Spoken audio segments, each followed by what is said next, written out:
नमस्कार, मैं हूं कुलभास्कर ओझा और न्यूज कॉरिडोर्स पर आप सबका स्वागत है। आज हम बात करेंगे मोदी और ट्रंप की मुलाकात की। इस मुलाकात में क्या हुआ, कैसे हुआ और इसका क्या परिणाम होने वाला है।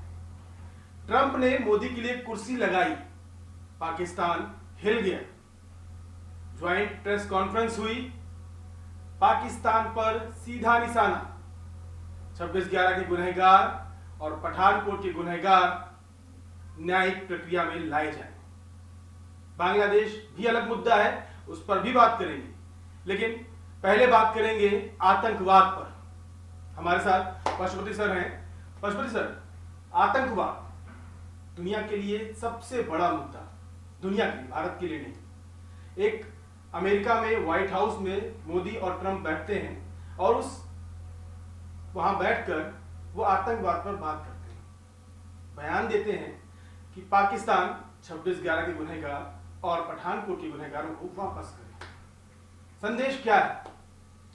14 फरवरी 2019 तारीख याद रखिएगा भास्कर, और 14 फरवरी 2025 6 साल का फासला है।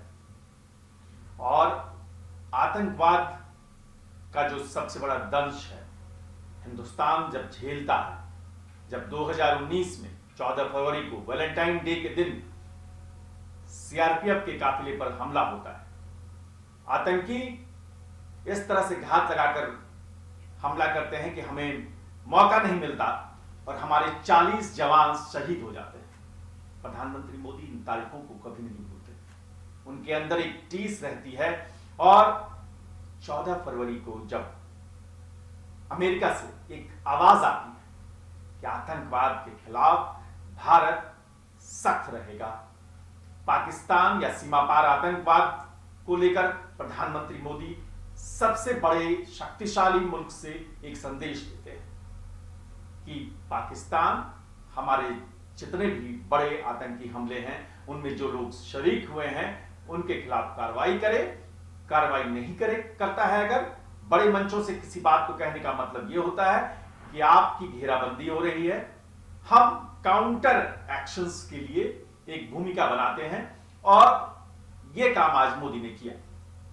ये बयान जैसे ही मीडिया में आया, पाकिस्तान से उसकी प्रतिक्रिया बड़ी अच्छी थी। आप सुनेंगे तो आपको भी शायद हंसी आ जाए, जैसे मैंने उसको पढ़ा। तो प्रतिक्रिया ये थी कि आतंकवाद के खिलाफ हमारे त्याग, हमारे बलिदान को अमेरिका ने याद नहीं किया।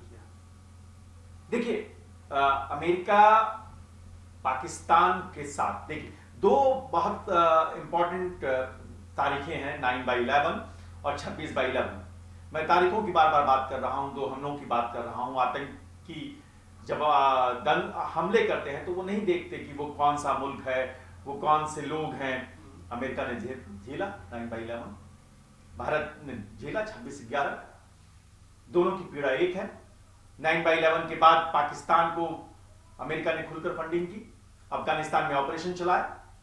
लेकिन जब लंबे अंतराल के बाद अमेरिका को यह एहसास हुआ कि जो फंड हम दे रहे हैं पाकिस्तान को, वो तो आतंक के उन अड्डों में जा रही हैं जहां से सपोले पल रहे हैं, जहां से बिन लादेन जैसे लोग, लश्कर वहां से चल रहा है, जैश वहां से चल रहा है, हाफिज सईद वहां पल रहे हैं।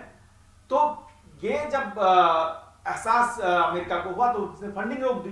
नहीं तो आपको क्या लगता है कि भारत के खिलाफ पाकिस्तान जो साजिशें कर रहा था वो आज से तो कर नहीं रहा, वो बहुत लंबे समय से कर रहा था। कांग्रेस की सरकारें रहीं और सरकारें आई गई, लेकिन ये फैसला, ये संदेश, कड़ा संदेश मोदी के सामने ही ट्रंप क्यों देते हैं? कुछ है इसमें, कुछ दोस्ती बहुत मजबूत है जैसा बोलते हैं। ट्रंप ने ये भी कहा कि नेगोशिएशन करने में मोदी मुझसे बहुत आगे हैं, बहुत अच्छा नेतृत्व है, दुनिया के महान नेता हैं। तो संदेश ये है कि मोदी बहुत आयरनिक पर्सनालिटी है और वो जो सोचते हैं कि पाकिस्तान को के आतंकवाद को खत्म करना है। देखिए, ये जो दौरा है और अमेरिका के साथ जो बातचीत हुई, और आतंकवाद, हम बहुत ज्यादा फोकस इस बातचीत में आतंकवाद पर कर रहे हैं। आतंकवाद 26/11 का जो पूरी साजिश है उसमें एक तहव्वुर राना जो है वो एक अहम कड़ी है। और जब उसके प्रत्यर्पण की बात आती है तो ट्रंप कहते हैं कि हाँ, हमारी तरफ से ग्रीन सिग्नल है। एक बार में मान जाते हैं।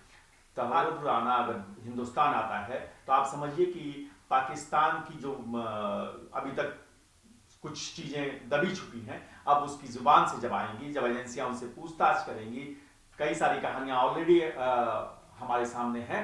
लेकिन आप जानते हैं कि दुनिया में आतंक के खिलाफ जब जंग पाकिस्तान 26/11 पे, पुलवामा पे, पठानकोट पे, संसद अटैक पे, हर जगह उसने झूठ बोला है। हर भारतीय जनता पार्टी की सरकार जो है, जिसका मोदी नेतृत्व कर रहे हैं, वो उन्होंने कई बार सबूत पेश किए, पाकिस्तान को सबूत दिए, बोला इन पर कार्रवाई करिए अपने यहाँ। दिखावे के लिए जब दबाव बनता है तो एक आध लोगों पर कार्रवाई करने का, जैसे हाफिज सईद को कुछ दिन जेल में भेजा कुछ, लेकिन फिर वो बरी हो गया। दबाव उस तरह का बना नहीं पा रहे हैं हम लोग। तो क्या अब ट्रंप ने जो वहां से स्टेटमेंट दिया है, वो दबाव अपने आप बन गया? देखिए, पाकिस्तान दबाव में है। आतंकवाद के मसले पे जब पुलवामा होता है तो बालाकोट पे जाके अटैक होता है, और ये पहली बार था जब हम सीमा पर गए, हमने आतंक के अड्डों को नेस्तनाबूद किया और डंका पीट कर बताया कि हाँ, अगर आप हमारे सैनिकों पर, हमारे जवानों पर हमला करेंगे तो हम आपको छोड़ेंगे नहीं। सर्जिकल स्ट्राइक, हाँ बिल्कुल। और करीब उसमें 300 आतंकी कहा जाता है कि मारे गए। लेकिन वहां भी डरा हुआ था पाकिस्तान। भारत ने घुस के मारा, उसको भी स्वीकार नहीं कर पा रहा था। उसके आतंकी मारे गए, वो आतंकी कैंप है पीओके में, उन जगहों पर, ये उसने स्वीकार नहीं किया कभी।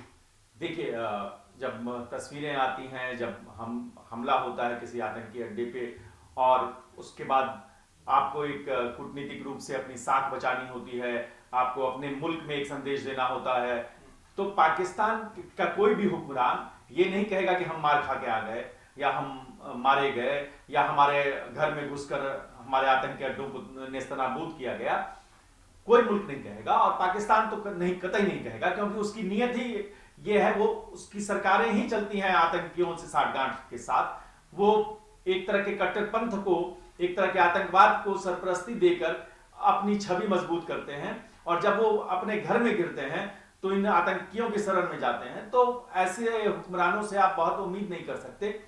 लेकिन यह है कि मोदी ने एक तारीख को, 14 फरवरी को, अमेरिका से बड़ा संदेश तो दे ही दिया। मोदी है तो मुमकिन है, कुछ भी मुमकिन है। देश में तो मुमकिन हो रहा था, देश तो अब मान रहा है, दिल्ली चुनाव की जीत जैसे रही है, जो चीजें देश में हो रही हैं, वो देश मान रहा है कि मोदी है तो मुमकिन है। क्या अब दुनिया भी मान रही है मोदी है तो मुमकिन है? दुनिया भी मान रही है भास्कर, और पुलवामा के 40 जवानों को, उनकी शहादत को सलाम करते हुए हम अपनी चर्चा को विराम देते हैं।